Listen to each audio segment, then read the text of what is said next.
Welcome back to my channel, the Lydia McGrew channel, brought to you from very snowy Michigan. I have waited to begin recording today because my neighbor was using his snowblower. I hope and believe that he is now done, but this is when I feel that I can make this video, so if you hear a far-off buzz start in the background partway through, that is my neighbor's snowblower. This is in fact video 9 in my series on Johannine authorship. As I said in the show notes last time, I misstated the video number last time, and in fact it's planned to be an 11-part series, not a 10-part series. So this is number 9, and this is talking about alleged internal evidence in the fourth gospel that rules out the view that the author was John the son of Zebedee. And I'm specifically disagreeing with Richard Bauckham, who thinks it was the beloved disciple, but the beloved disciple was not the son of Zebedee. Now, as we'll see today especially, Bauckham sometimes uses arguments against authorship by the son of Zebedee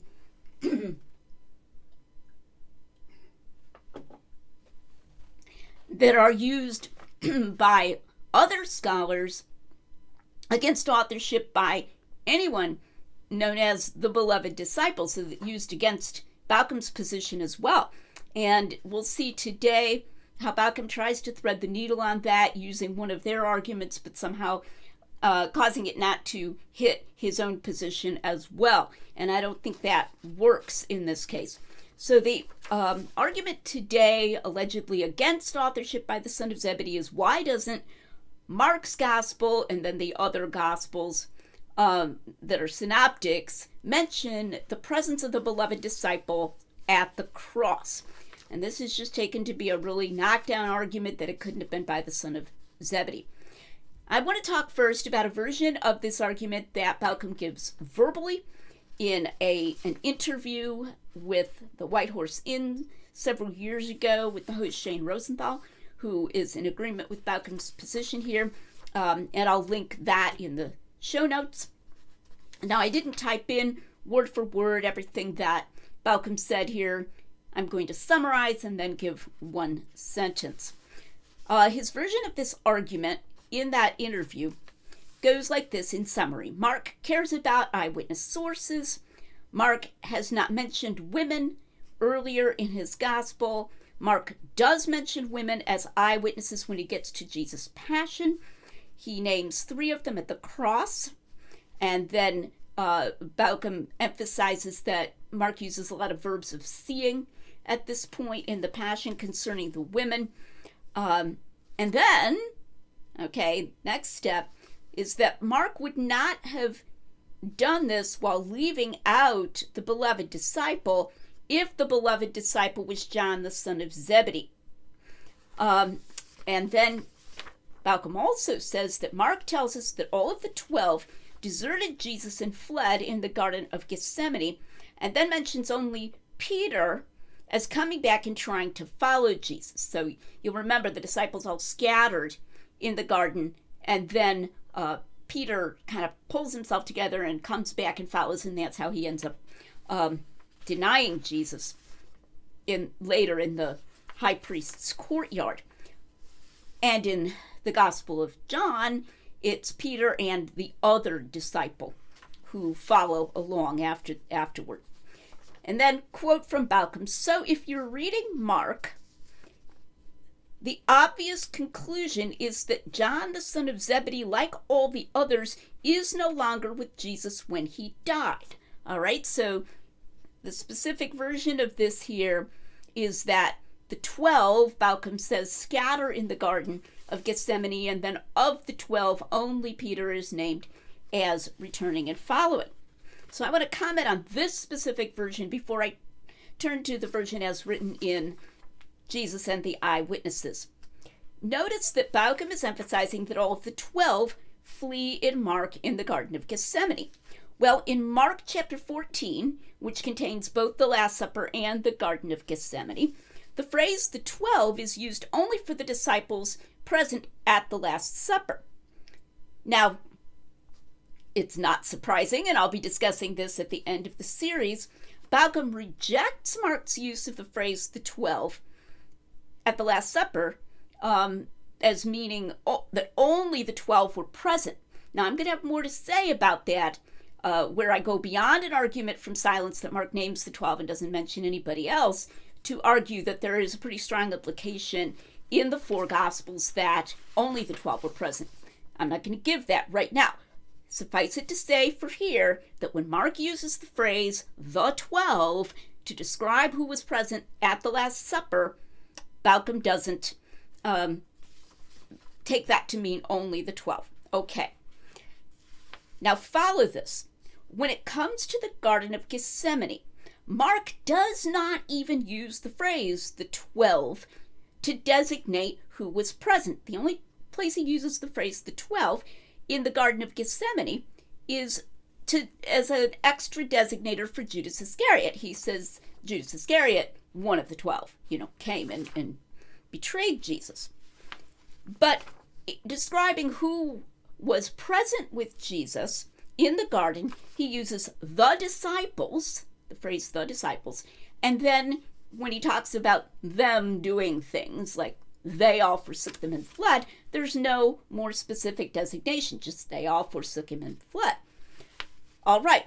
Now, I think it was just the 12 present at this point in the story. I think it was just the 12 present at the Last Supper and then going to the garden throughout that evening. But Bauckham doesn't, right? Remember, Bauckham has to be insisting because he doesn't think that the beloved disciple was a member of the 12.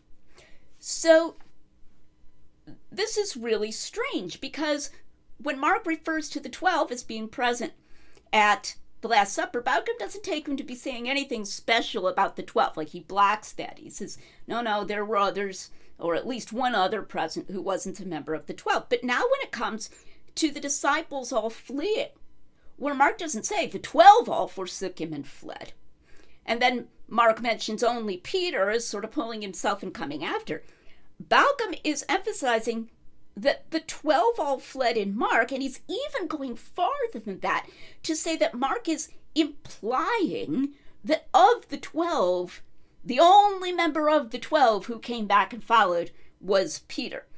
Now this is really, really a strong implication to be attributing to Mark. On Bauckham's own argument, the beloved disciple must have been one of the ones who initially fled, and the they all forsook him and fled must include him. So he must have been there, he must have fled, he must have then come back like Peter did. So he cannot consistently take Mark to be indicating anything about just the 12 when they flee, much less as saying that when Peter pulls himself together, he's the only member of the 12 who pulls himself together and comes back. He can't even be the only member of them who pulls himself together and comes back on Bauckham's own view, because on Bauckham's own view, the beloved disciple came back. So here's Mark, they all forsook him and fled, then mentions only Peter coming back of the them who forsook him and fled, and somehow Bauckham takes this to mean, well, no other members of the 12 specifically came back, even though this other member of them came back. That doesn't make any sense. It's special pleading. It's a very, very clear indication of the way that Bauckham gerrymanders. Mark isn't just talking about the 12 in the upper room at the Last Supper, even though he specifically uses the phrase, but later in the garden when he doesn't specifically designate the group by the label of the 12, somehow he's emphasizing the actions of the 12, and therefore when he says they all forsook him and fled and then says that Peter followed behind, he's implying something about the rest of the 12, namely that no other member of the 12 came back and followed, which must mean that the beloved disciple was not a member of the 12, even though Mark doesn't talk about the beloved disciple at all anywhere in his gospel. Now, this is typical of the kind of really strange special pleading that we get repeatedly in Bauckham's arguments when it comes to this discussion of the other John. So I hope you're able to follow the way that is just really a kind of bizarre, inconsistent use of Mark and this alleged implication. Now, as Bauckham acknowledges, the fact that the beloved disciple at the cross is not mentioned in any of the synoptics, that's frequently taken by other scholars to mean that the fourth evangelist just made up the presence of the beloved disciple at the cross, that it's completely fictional. Now, Bauckham wants then to appropriate this argument from silence that the beloved disciple's presence at the cross is not mentioned in the synoptics, but then thread the needle and use it somehow just to argue that the beloved disciple wasn't the son of Zebedee, and I don't think that works.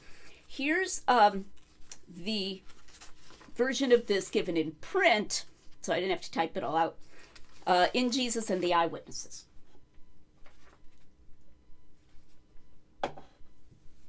Long quote from Bauckham.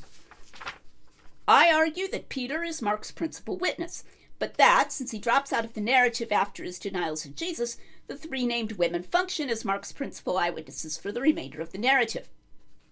They are as witnesses to the crucifixion and death of Jesus, to his burial, and to the empty tomb.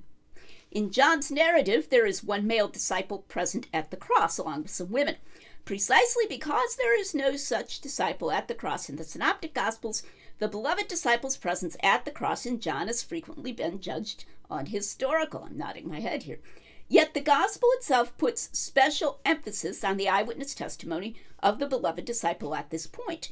If this is unhistorical, then we must conclude that the Gospel's claim to reflect eyewitness testimony is wholly fictional. Agreeing, nodding my head. But the problem of reconciling Mark and John at this point disappears if we suppose that the beloved disciple was not one of the 12, but a disciple of Jesus who played only a small part in the events of Jesus' ministry and was not one of the disciples well known in the early Christian movement. Okay, this is where I part company with Bauckham. Notice that he seems to be acknowledging that there's some sort of problem, quote unquote, reconciling Mark and John. But that word reconciling shouldn't even be used, I'm going to argue. The mere absence of a mention of a male disciple at the foot of the cross, John the son of Zebedee, or the beloved disciple, whoever you might call him, in Mark, doesn't contradict anything in John. Taking this to require reconciling is giving a force to this really bare and poor argument from silence that it shouldn't have. Bauckham's giving it force, but then trying to use its force just against the view that the beloved disciple is the son of Zebedee. All right, continuing to read Bauckham. However, in the light of Mark's narrative, it is surely highly improbable that John the son of Zebedee was present at the cross. Really? This is not a case comparable with that of the disciples at the Last Supper. Lydia adds here, no, it's worse. There's an argument concerning the Synoptics and John and the disciples present at the Last Supper that actually has way more strength than this. So this is a bad argument from silence. So Bauckham has it, I believe, exactly reversed. All right, Bauckham continuing. The point is not just that Mark fails to mention John's presence at the cross, but that he does not introduce him as an eyewitness. Why should Mark resort to the women for testimony if one of the 12 could have supplied it? Since John the son of Zebedee was evidently close to Peter, both members of the inner circle of the 12, surely Peter's own rehearsal of the gospel traditions would have relied on John's testimony when he came to the account of Jesus' crucifixion and death. So, if we credit the fourth gospel's claim that the beloved disciple was present at the cross, the beloved disciple cannot be John the son of Zebedee. I mean, this is a terrible argument. Think about this statement about Peter relying on the testimony of John the son of Zebedee. That may or may not be true. But are we to think that Peter paused at every point in his preaching? Remember, Mark is supposedly getting his information from Peter's preaching in Rome and says, and oh, by the way, I had this specifically from John the son of Zebedee. Mark is narrating who was present, but that doesn't mean that everybody who was present is somebody whose presence he got from Peter. In fact, by Bauckham's own account, maybe Mark had contact with several of the women and is listing them as eyewitness sources. So this whole idea, somehow surely Peter would have mentioned if John the son of Zebedee was present at the cross, and then if he mentioned that, surely Mark would have mentioned that he was present.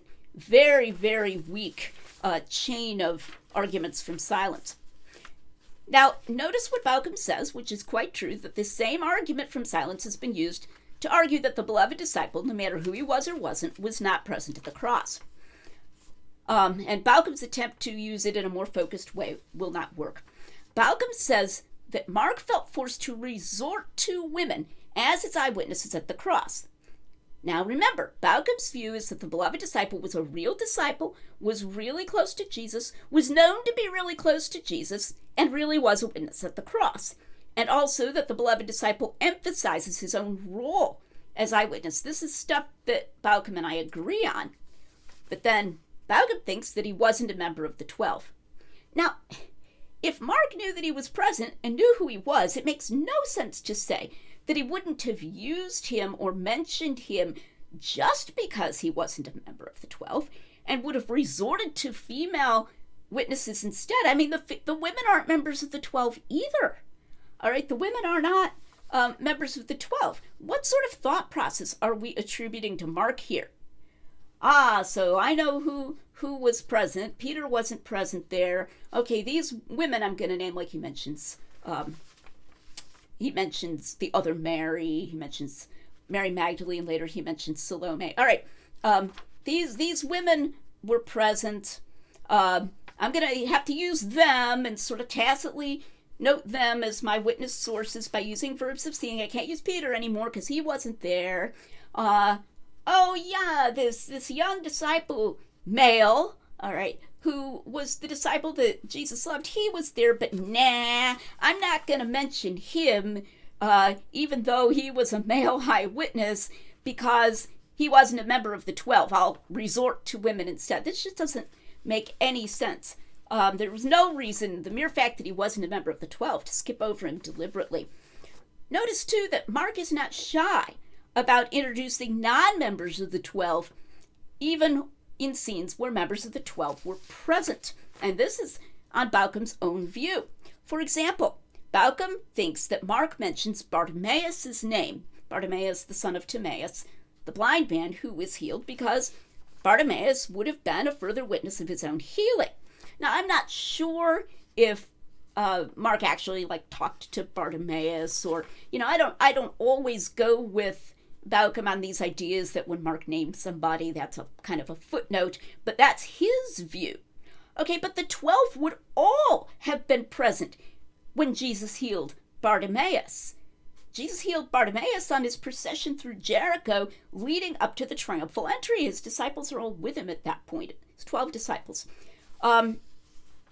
So if one pictures Mark as desiring a male witness and thinks he would have been grateful if he could list a member of the 12 at the cross, one could just as much picture him as grateful for the opportunity to list the beloved disciple.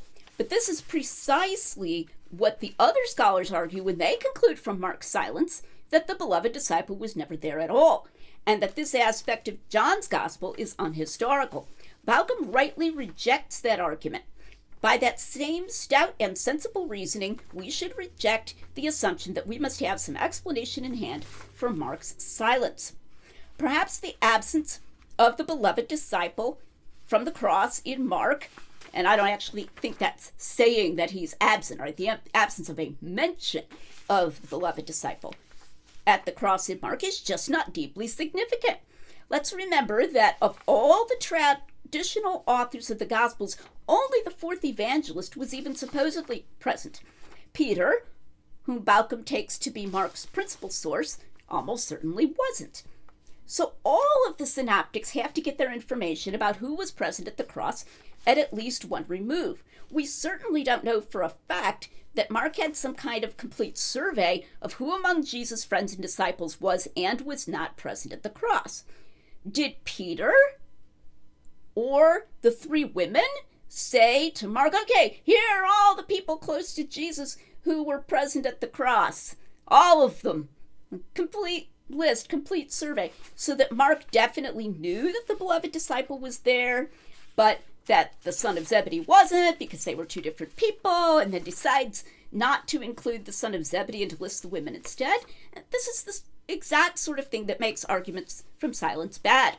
There were plenty of points at which the presence of the beloved disciple, whoever he was, could have been dropped from mention before the story reaches Mark. And we usually don't know those reasons, and we can only guess. In fact, I made up a couple of guesses in the eye of the beholder as to, how it might have happened that mention of the beloved disciple present didn't even happen to reach Mark. But they were only guesses, so I'm not even going to give them here because I find that when one gives guesses like that, other people go, oh, I don't think that's a good guess. Okay, fine, but I'm just giving such guesses to illustrate the contingency of history and the contingency of what gets mentioned at all. The point is that we don't know often why someone isn't mentioned. Here's something that strengthens this and emphasizes this. I don't think I said this in the eye of the beholder. On Bauckham's view, Mary, the mother of Jesus, was also present. So Bauckham and I agree that the scene in John's Gospel, fourth Gospel, where she's committed to the beloved disciple is historical. But when Mark lists women present, whom Bauckham takes to be women eyewitnesses at the cross, he doesn't mention the mother of Jesus either. So now do we have to make up yet some other reason for Mark deliberately not mentioning Mary, the mother of Jesus, even though he's listing women as witnesses? You see how this idea that Mark is deliberately refraining and the Synoptics are deliberately refraining from mentioning particular people just from the fact that they don't mention them tends to then multiply hypotheses. The idea that Mark is actively excluding anybody in the narrative just because he doesn't name that person as a witness, and even because he names other people whom Bauckham takes him to be naming as witnesses, is highly dubious. In particular, the idea that he's actively excluding the beloved disciple because he wasn't a member of the 12 is weak and improbable. We should just reject that whole line of reasoning overall, and Bauckham especially should, because if that line of reasoning creates a need to reconcile John and Mark, Bauckham really hasn't done so. He's wrong that this problem of reconciling disappears, etc., when we say that the author of the fourth gospel wasn't a member of the 12. I don't think that's true at all. I just don't think that we need a special argument. And let me mention one more thing. Maybe somebody's going to say, well, the reason that Mark didn't hear about the beloved disciple being present was because he wasn't a member of the 12. But at that point, we have to move back yet one more step and have him being dropped from the list of those present just because he wasn't a member of the 12 from perhaps whoever Mark got his information from. So is Peter deliberately not mentioning it for that reason? Or like Mary, the other Mary, okay, the Mary, the mother of James, I believe it is she not mentioning him because he wasn't a member of the 12? So at some point in this argument, whether at the point of Mark or earlier, Bauckham has to be taking somebody is just sort of overlooking him, even though he's really close to Jesus, even though later on he uses his closeness to Jesus, and there are Christians who think this is important and think it's important that he was an eyewitness, that he was part of Jesus' ministry. Specifically, he was an eyewitness to the cross, and he expects them to take that seriously. But then there are these other people who are just sort of overlooking him as just not being important because he's not a member of the 12, and that's why he doesn't get mentioned in Mark. So the same problem arises even if you take the argument that it was someone else who left him out because he wasn't a member of the 12, maybe not Mark specifically, who left him out for that reason.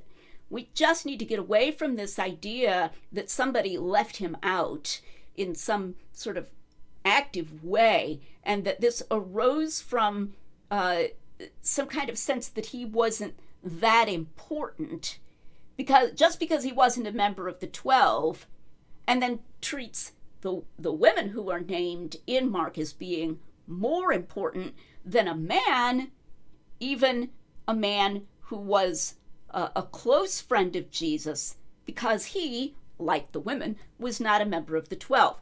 It's just terribly gerrymandered, and it doesn't work.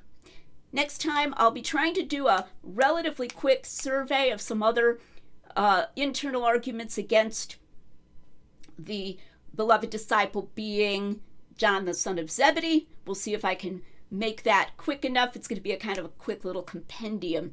That's my intention. So come back next time to the Lydia Muger channel, where we're making common sense rigorous.